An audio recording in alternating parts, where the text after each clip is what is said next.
La primera etapa que se menciona es el formato de los datos. En esta etapa es importante tener en cuenta que los datos de difusión son una secuencia de resonancia magnética que se adquiere pasando por una adquisición de la señal al resonador que luego es transmitida a la computadora para generar una imagen, y en esas etapas hay coordenadas de la matriz que se adquiere que pueden estar en un formato que no es compatible con el software que vamos a utilizar para postprocesar los datos offline, como se estableció en el capítulo 1 de datos de difusión.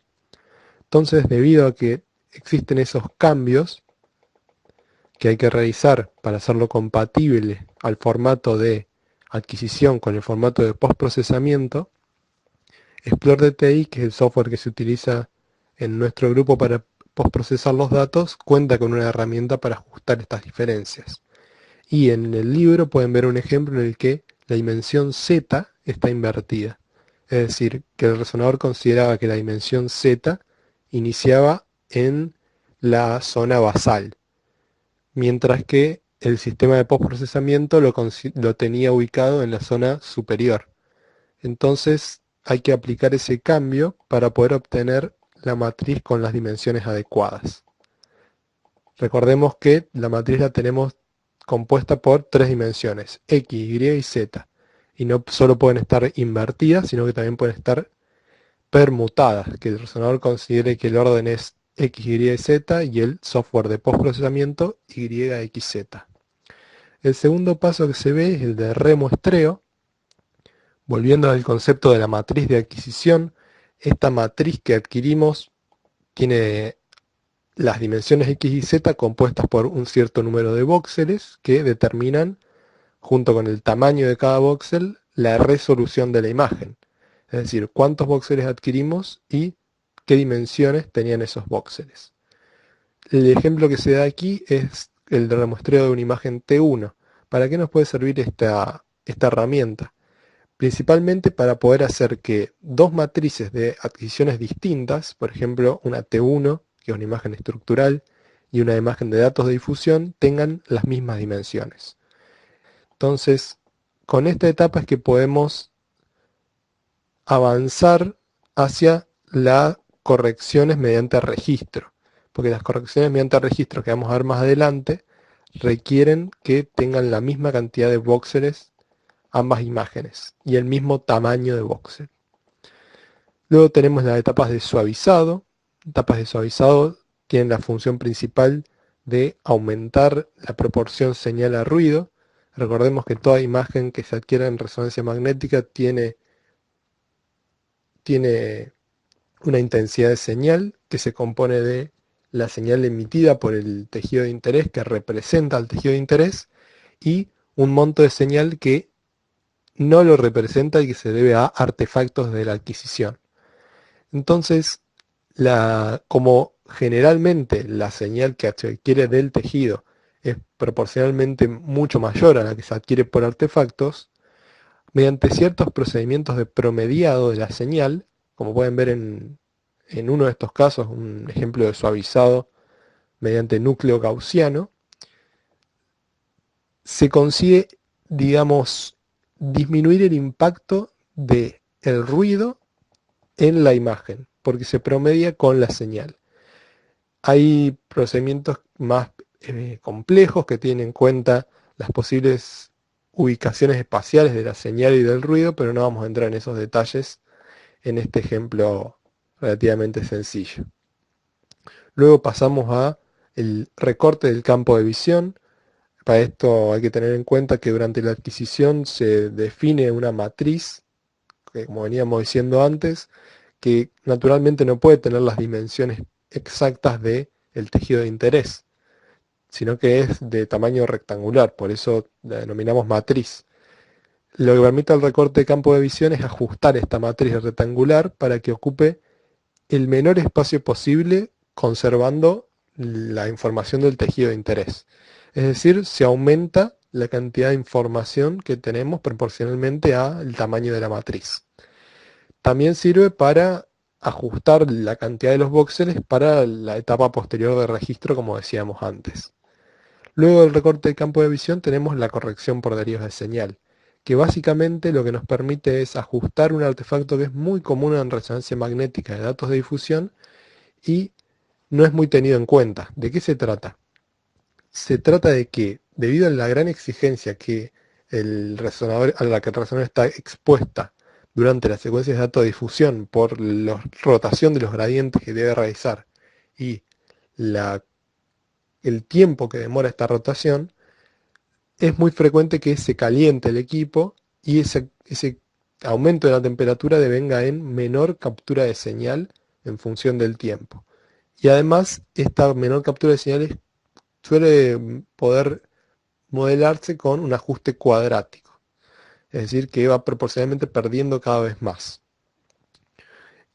La corrección es muy sencilla, se toman las imágenes B0, las imágenes sin ponderación de difusión, porque en estas imágenes no se esperaría que haya variaciones en la señal, deberían de tener siempre la misma intensidad de señal, si no tenemos en cuenta el ruido en las imágenes. Digamos, no debería haber un patrón sistemático en las variaciones de la señal. Y en función de esas imágenes se ajusta por la pérdida de señal y ese ajuste es aplicado a todas las imágenes, incluyendo la con ponderación de difusión. La corrección por anillos de Gibbs es un artefacto también muy común que fue adaptado para las imágenes B0 en 2015, donde también se evaluó su efecto en el paper de Perrone, y básicamente se da en las regiones donde hay un gran contraste entre intensidades de señal, por ejemplo, entre los ventrículos y la sustancia gris, y toma la forma de una variación con un eco. Por ejemplo, tenemos gran intensidad de señal al lado, muy baja intensidad de señal. En la zona de gran intensidad de señal vamos a tener un eco de la zona de baja intensidad de señal y viceversa. La corrección para este artefacto es aplicar una función que estime cuánto varía la señal, porque en caso de que tengamos ecos, la variación de la señal va a ser mucho mayor, porque vamos a tener señal baja, señal alta, señal baja, señal alta. Donde si no hubiera artefacto tendríamos solamente señal alta y señal baja. Las razones, las causas de este artefacto exceden este repaso del artículo. Luego empezamos a ver las correcciones por registro, tenemos las correcciones por movimientos de sujeto, que se deben a que la adquisición en distintas direcciones de los movimientos del agua requiere la adquisición de muchos volúmenes cerebrales, es decir, muchas veces adquirir el mismo cerebro.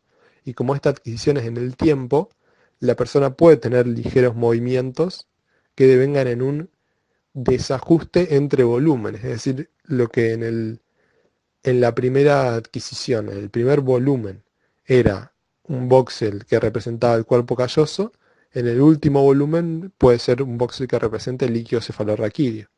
Y para ajustar estas diferencias es que todos los volúmenes son ajustados al primer volumen adquirido. Todo se los rota y se los desplaza para que tengan el mayor ajuste con respecto al primer volumen adquirido. Luego tenemos las correcciones de eddy current, que se deben a una interacción entre los campos eléctricos y los campos magnéticos de la antena y el resonador y el imán del resonador respectivamente, y que se puede observar generalmente en las imágenes como un achicamiento, una contracción o una expansión de la matriz en cierta dimensión, generalmente en la dirección en que fueron adquiridos los datos. Este concepto es el de codificación de fase, pero excede también los límites de esta introducción y no ahondaremos en ello.